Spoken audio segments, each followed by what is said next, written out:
Zëdhënësi i policisë rajonale në Prizren Togeri Shaqir Pytyqi njofton se më datën 14 tetor 2025, rreth orës 16, policia është njoftuar se në rrugën Landovicë Gjonaj, disa qytetarë që po punonin në Ara kanë vrejtur një person të shtrirë në rrugë, rreth 7-8 metra larg saj, pra një muri ku po ndërtohej një shtëpi. Sipas raportimeve fillestare të qytetarëve, personi nuk shfaqte shenja jete.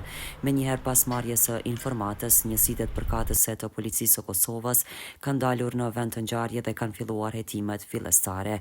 Nga veprimet hetimore është konstatuar se viktima është i mituri me inicialet VN, i lindur më 15 gusht 2008 nga lagja Arbane e Prizrenit, i cili që nga mbrëm nuk ishte kthyer në shtëpi dhe nuk ishte lajmëruar në telefon, ndërsa sot është raportuar si i zhdukur.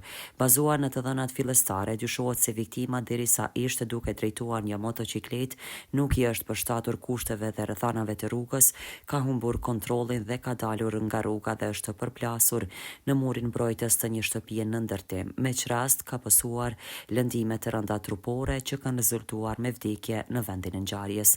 Policia në bashkëpunim me prokurorin themelore në Prizren po vazhdon hetimet për të sqaruar në detaje të gjitha rrethanat e këtij rasti tragjik. Sot në orën 16 do të varroset në varresat e Arbanës i riu 17 vjeçar nga Prizreni, i cili humbi jetën dje në një aksident me motor.